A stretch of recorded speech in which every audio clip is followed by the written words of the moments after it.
और आए हैं क्या रामेश्वर बाबू नहीं आए।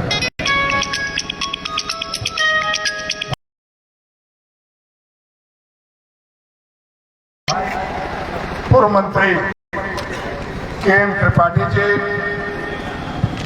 हम सबों के अभिभावक आदरणीय सोमेश्वर बाबू जी, 20 सूत्री के उपाध्यक्ष विमला कुमारी जी, जिले के तेज तरार विधायक रहे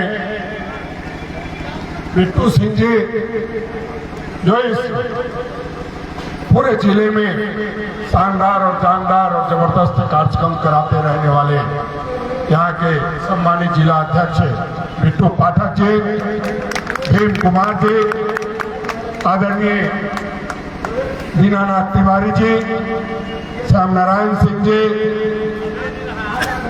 सत्यानंद दुबे जी,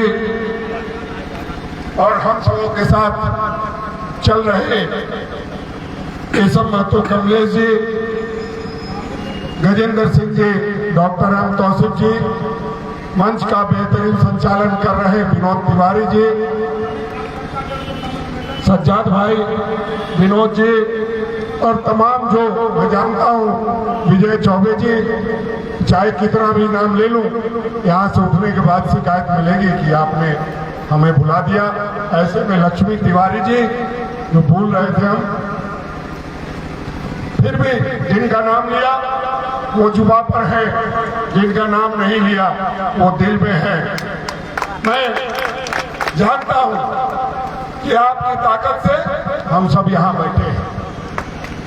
ये जरूरी नहीं कि जो यहाँ बैठे हैं वो वहाँ बैठ करके नहीं आए, तमाम लोग वहाँ बैठ करके यहाँ तक आए हैं, और हमारी चाहत है कि हर कार्यकर्ता यहाँ बैठे और जो नेता है वो कभी कभी वहाँ भी बैठे। ऐसा भी अवसर आया है और आएगा। आप सब जानते हैं राहुल गांधी जी का एक उद्देश्य है कि भारत जोड़ो यात्रा के माध्यम से पूरे देश को जोड़ने का काम करेंगे। तो देश में नफरत का माहौल है, जिस तरह से देश में महंगाई के कारण घर घर टूट रहा है, बेरोजगारी के कारण घर के अभिभावक बेरोजगारों को कहते रहे कि अपना तुम अपना देखो, हम अब चलाने में सक्षम नहीं। ऐसी सारी बातों को लेकर के धर्म के नाम पर नफरत, जात के नाम पर नफरत, तमाम ऐसी नफरतों को देखते हुए आदरणीय राहुल गांधी जी ने निर्णय लिया कि हम भारत जोड़ने निकलेंगे और भारत जोड़ो यात्रा करेंगे। अब हम सबों का दायित्व है कि हम भारत जोड़ो यात्रा को किस तरह की मजबूती प्रदान करते हैं। आदरणीय सुबोधकांत साहब जी चाहते हैं कि वार्ड वार्ड में और मोहल्ले टोले में हमारी शिरकत हो यात्राओं में, और जिस तरह का उत्साह आप लोगों ने देखा हूं, मैं ये कह सकता हूं कि पलामू में ये यात्रा बहुत अच्छी चलेगी, और साथ ही साथ इस यात्रा को आप लोगों से मजबूती मिलेगी, और जब इस यात्रा को मजबूती मिलेगी मतलब राहुल गांधी जी ने जो संकल्प लिया है उसको मजबूती मिलेगी। आप देख रहे हैं किस तरह से देश को तोड़ने का प्रयास से लोग एक पर सबकी निगाह से देखता है, कोई जात के नाम पर सबकी निगाह से देखता है, और ऐसे में यह भी चल रहा है कि जो सरकार चुनी हुई सरकारें हैं उसको लूटने का काम चल रहा है, उसको तोड़ने का काम चल रहा है।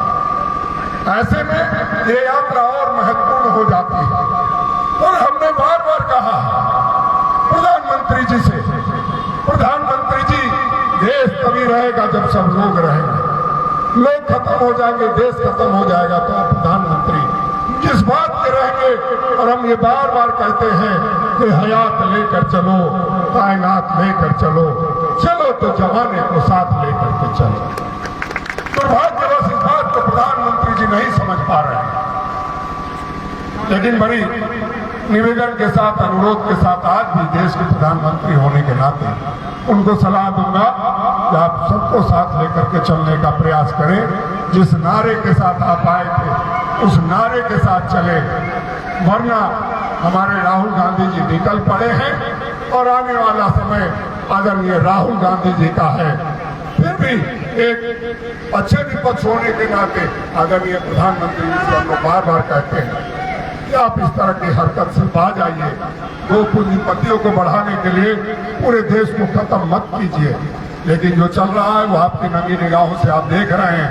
किस तरह से महामहिम जैसा पद पर बैठा व्यक्ति एटम बम की बात करता है।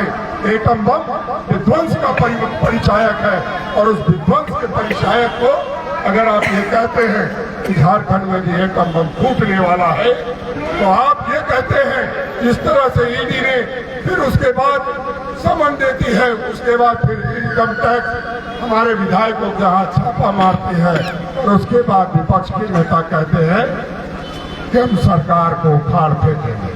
सरकार को उखाड़ फेंकना है, आओ जनता के मैदान में और लड़ाई लड़ो और जनमत में बहुमत हासिल करो और अपनी सरकार बनाओ।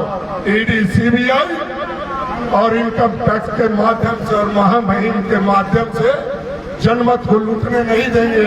हमारी बहुमत की सरकार है, हम सड़क से लेकर सदन तक खिलाने का काम करेंगे। मैं बहुत ज्यादा बात नहीं करते हुए मैं जानता हूँ कि जितनी धूप में आप बैठे हम बैठे हैं, उतनी ही धूप में आप भी बैठे होंगे। तो और पीछे वाले लोग तो मजे में है, कोई दिक्कत नहीं है। तो मैं फिर भी आप लोगों से माफी चाहते हुए, जो लोग बोलना चाहते थे, हम जानते हैं कि बहुत अच्छी अच्छी बातें होती अगर टाउन हॉल के अंदर में ये बात होती, लेकिन चूंकि हमें अब सड़क पे चलना है, हॉल के अंदर नहीं जाना है, इसलिए बिट्टू पाठक को मैंने मना किया था कि कहीं भी कीजिएगा, कॉर्नर में सभा कीजिएगा। महात्मा गांधी की मूर्ति के नीचे है। निश्चित रूप से हम जो भी काम करेंगे हिंसात्मक तरीके से करेंगे, जो भी काम करेंगे पदयात्रा करके करेंगे और उसमें हम लोग आगे बढ़ रहे हैं। और इन्हीं चंद शब्दों के साथ मैं अपनी वाणी को विराम दूंगा। इन्हीं चंद शब्दों के साथ यूं तो हजार जवाब है, मरने को दोस्तों कुछ जिद सी हो गई है, जिंदा रहेंगे हम। जय हिंद, जय भारत, जय झारखंड।